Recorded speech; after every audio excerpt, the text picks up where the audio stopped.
Hi, welcome to Pullbag's Comment Corner, where I read comments from previous videos. Don't be shy, commenting on a public forum is implicit consent. Your Sangin Lover says, I love your voice and narrative skills. New follower.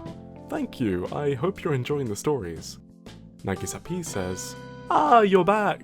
Great video! I'm glad you're here. A Fish 8 Meter China says, if I can be completely honest, I don't think every region needs a massive legendary that controls a massive aspect of life. They can just be a cool, powerful Pokemon, like the legendary birds who have essentially no lore but are just considered legends. That's true. I think it is easy to misunderstand that legendary Pokemon aren't all in the same caliber. Because I personally enjoy storytelling in all sorts of mediums, that's why I look into different cultures and have a crack at some fanfiction to tie in gaming with its real-life counterparts a bit more. That's kind of why I'm doing all of this. And if none of this has any value, then what am I even doing?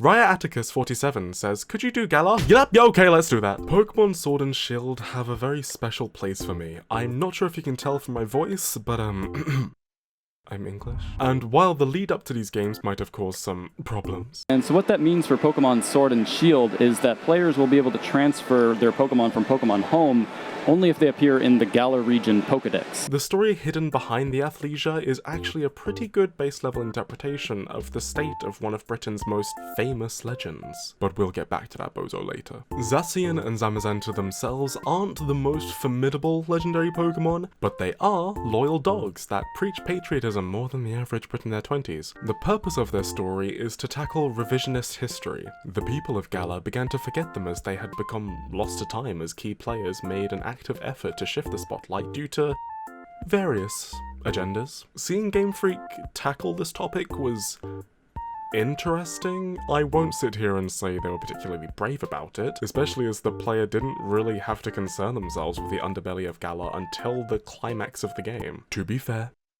I was busy trying to win the Premier League. If nothing else, Galar's different recollections of the Darkest Day lets kids explore history in a way they might not have been taught to before. Not everything recorded should be believed at complete face value, and that there's always the possibility somebody interpreted something differently. Honestly, the win for me is just the fact that gave me legendary dogs. To TLDR the Darkest Day, 20,000 years ago, a meteor called the Wishing Star supposedly crashed in the south of Galar containing a little eldritch horror called Eternatus. Nothing too ceremonious happens until apparently 17,000 years pass and Eternatus goes wakey wakey eggs and bakey on the region and begins to sap the energy from the land, all the while polluting it with black storms of kaiju juice, creating the Dynamax phenomenon. This came to be known as the Darkest Day. Around this time, the two heroes of Galar, Zacian and Zamazenta, bore witness to the Wishing Star's hatching, finding Eternatus and keeping it at bay alongside two young men armed with a sword and a shield. Whoa, that's the name of the game. The four warriors weakened the dragon enough to seal it deep in the center of the region, but the heroes sustained harsh enough injuries that they had to retreat into the slumbering Weald, where they had to resort to sealing themselves in stone to heal. The young man left their sword and shield in honor of their fallen comrades. As the living victors of the Darkest Day, two young men were crowned as new kings of Galar. However, their descendants began to erase the truth of the battle, widely crediting the victory solely to the kings without any mention of Zacian or Zamazenta. In modern day, the truth begins to seep out as a statue of the two kings alongside the two Pokemon was found, conflicting with other recordings such as the statue of a single armored hero, tapestries depicting just the kings, and a tapestry of the kings laying their weapons upon two graves. So, remember this bozo? It's time to talk about him. Sword and Shield's story might be the most ham-fisted, do you get it, interpretation of any real-life inspiration that the series has covered so far.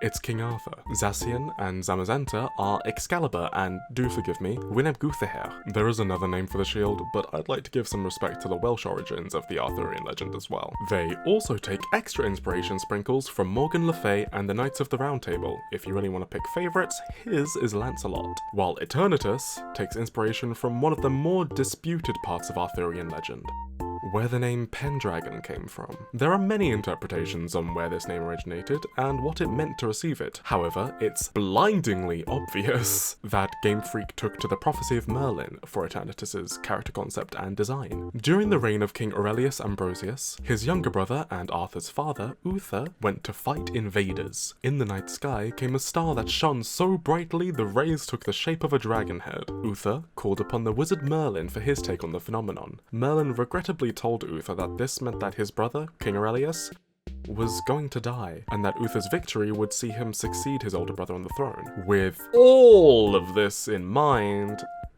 I think now's a good time to mention that there is absolutely no accurate record of every single Arthurian legend. So for my own legend, I will be taking inspiration from one of the classics community's most recommended sources on the topic. La Morte d'Arthur by Sir Thomas Malory. Look at that hefty thing. Wonder what the Goodreads is like on that. Not great, not bad. Nice job, Tom. I need to stress that this collection is not every Arthurian legend. I really encourage you to explore the topic yourself, as it's seeped in all sorts of context about the relationship between Britain and Wales, different medieval accounts, and more. Something I find interesting is that the games establish enough that Zacian and Zamazenta are general protectors of Galar, Sword and Shield in tow. So I think instead of focusing on this wet noodle too much, I'm going to be a little creative while exploring the dog's connections to Galar. So let's just put that, let's just put that with, there we go, sit. Wolves also hold a special place in cultures all across the world, representing nobility, bravery, and loyalty between the story of Romulus and Remus to their Anglo-Saxon symbolism under the Wuffinger dynasty that predates medieval monarchy. There's a lot of context I'm skipping here, because British history would be nothing without a crate of red flags. But I hope this story I've made expresses this theme in a respectful way. I'm not trying to emulate anything, just stretching my creative writing pen. Let's just all take a sit back, relax, and slap on this dusty tape I found. I think people call these vintage now, but they're also calling MP3 players vintage, so the word's kind of losing all meaning to me. I bet you don't even know what kind of TV this is. Oh, it's starting.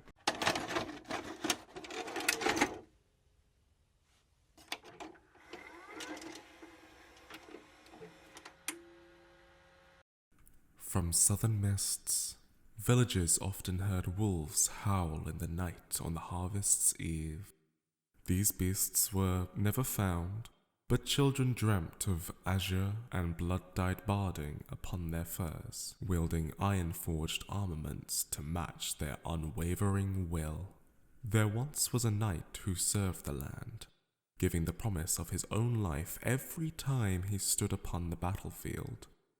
Stories followed him after every battle, and he was well known in his fellowship, a valiant warrior who gave glory to the land, a kind man who never left a soul behind.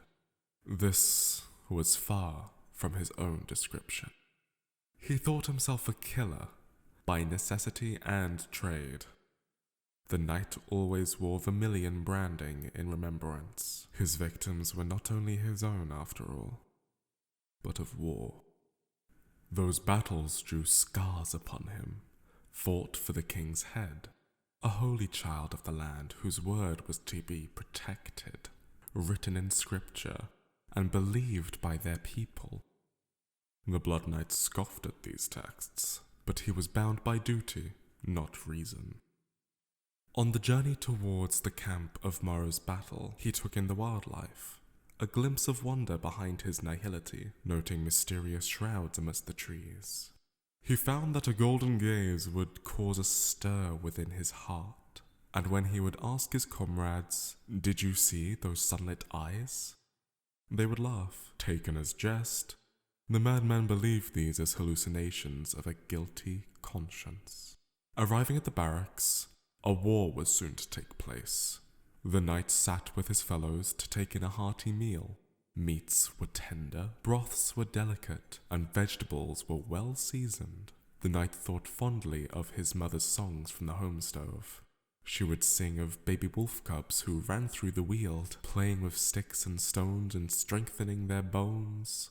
The knight cracked a smile at the thought, taking in the calm before the storm.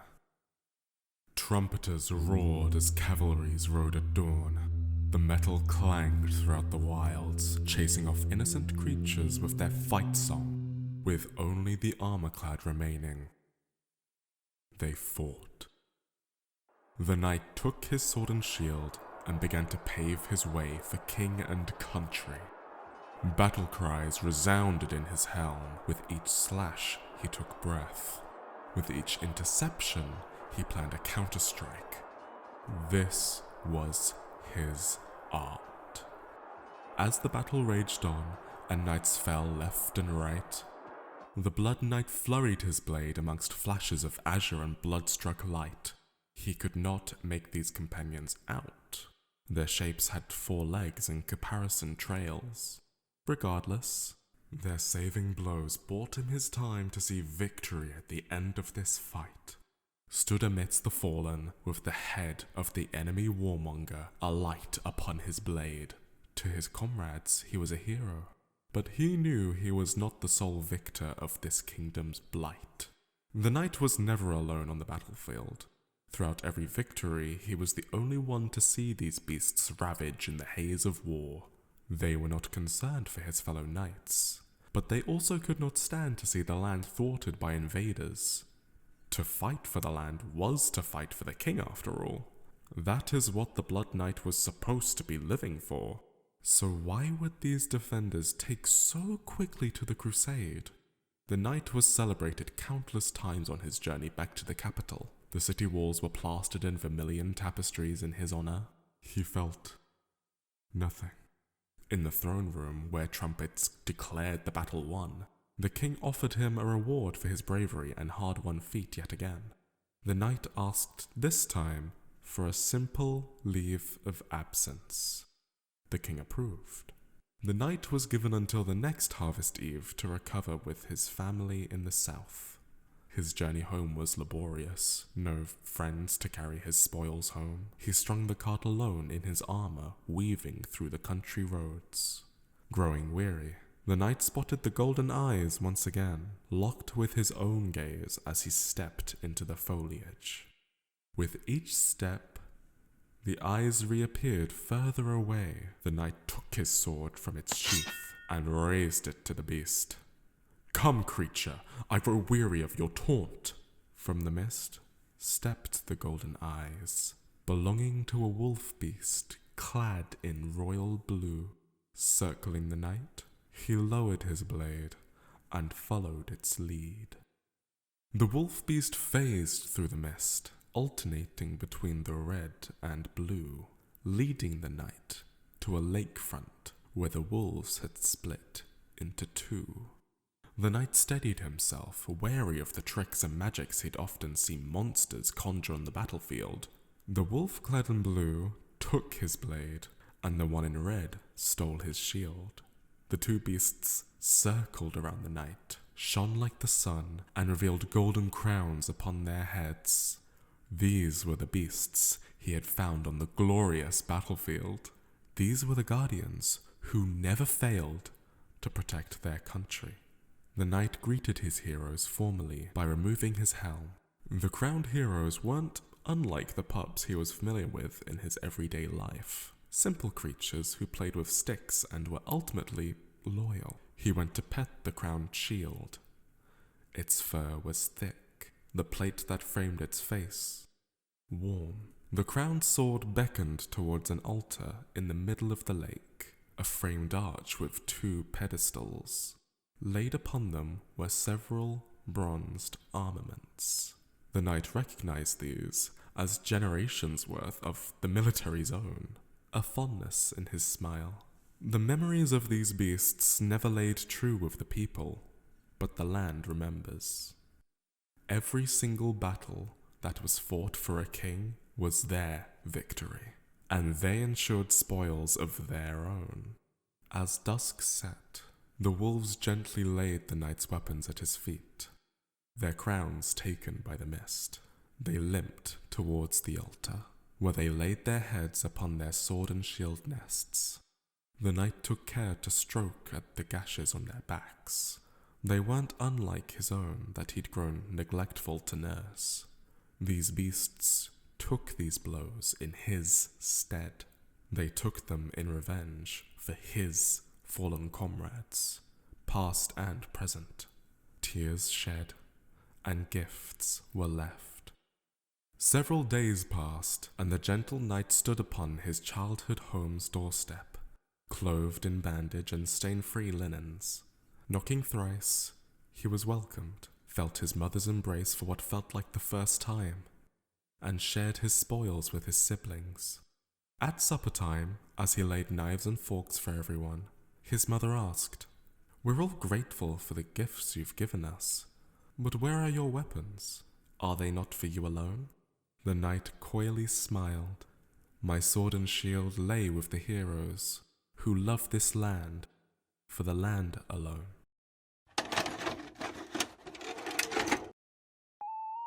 Hi! I hope you enjoyed my little knight story. It was definitely hard to think of a baseline plot for this one because Game Freak pretty much did exactly what they set out to do with the Galar Legendaries, so I thought I'd explore the relationship between the people, the region, and those damn dogs. As always, I'm not an expert on anything I talk about, just a hobbyist with an internet connection. Feel free to throw in the comments any other Pokemon stories you'd like me to dive into. Make sure to subscribe to see if I get around to it, and maybe, just maybe, we can see each other again.